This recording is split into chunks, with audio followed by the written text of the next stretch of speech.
What's going on, everyone? Ruse here, and welcome back to the channel.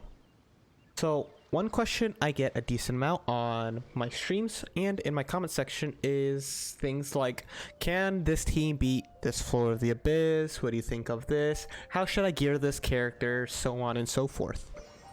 And one thing that I have to say, and I do tell everyone, is always just make sure your main DPS is geared. People give me a list of all their characters, say, do you think this team comp can beat this? Do you think this team comp can beat this, kind of thing? And at the end of the day, team comps are something that will get through the abyss, whatever team comp you have. If they synergize well, it'll clear the abyss, especially if it resonates well with the floor bonuses. But even without, as long as you're trying to play around certain synergies or having your characters leveled up correctly, then you'll do fine. But some people may be wondering, what do I mean by this, right? I'm leveling all my characters. My characters have like +4 gear on all of them, and why can't I clear the abyss? And that's because if you want to clear things and try and get through content and help make sure, even as your world level increases, because this doesn't even just apply to abyss, this is just going to help overall as your world level goes up, so you're not running into insane difficulty spikes. You want to make sure whoever your main DPS is, for example, on my free-to-play account here, it's Xiangling or the Traveler, Geo Traveler. What I go through and do is make sure their gear is pretty much leveled as much as it can be as my world level increases. When it comes to artifacts, characters like my supports here aren't going to have their artifacts leveled yet. It will come in due time, but what you need the most to get through content is the damage to make sure you can get through it. So, for example, since you need 2 main DPS in Abyss, I have Lumine here, Rancor as her weapon, maxed out for my AR, and her artifacts leveled up. I focus on my plume first, since this is going to give me the biggest increase in just damage. And then I focus on whatever I want built for her. For her, I'm going for energy recharge since her ult is so good. So I'm leveling that.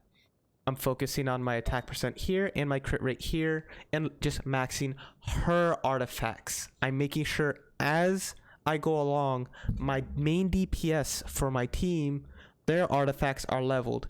I'm not spreading my resources, leveling my supports and making sure their artifacts are leveled. I'm putting my stuff into this character since she is the main DPS for Abyss or for my content. You'll see I don't have all of my characters leveled that I may end up using Abyss. Like Amber's not leveled and her artifacts aren't leveled because I don't need them to be leveled to clear content. It's the same case with my Xiangling. As I gather resources, I maxed out her feather first, or not her feather, yeah, her plume first. And now I'm going through and leveling her other stuff while going for a set bonus if I can. If I can't, just the stats are what are important for now.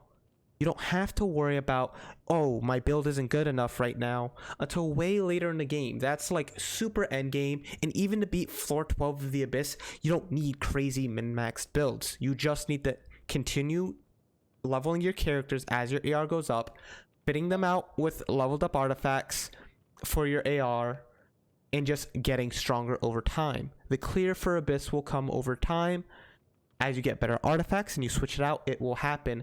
Just make sure the people you're upgrading first are your DPS. You can move these artifacts that you may not be using anymore to another character to help them get stronger. Even if it's not their end game build, it'll help out over time. So just focus on these and level these artifacts first. You could switch them to other characters later, and just focus on your main DPS dealers. That's really all it is when it comes down to gearing and making sure you're as strong as possible to clear content. If you want to be able to beat Abyss as low as AR as possible, just do this, okay? That's all you need to do, and over time, as your AR increases, you'll just see that it gets way easier as you level your character and your weapon more. But that is all I have. I just wanted to make this really quick video because people are always asking me my thoughts and stuff like that and what I think about their team comps and all that. And it just comes down to level your main DPS and their artifacts and their weapon pretty much. That's all I have for this video. If you found this video helpful, please let me know. If you want to see more content like this, go ahead and subscribe and like. And just let me know in the comments what else you want to see. Thanks again for watching, and I will see you all in the next video.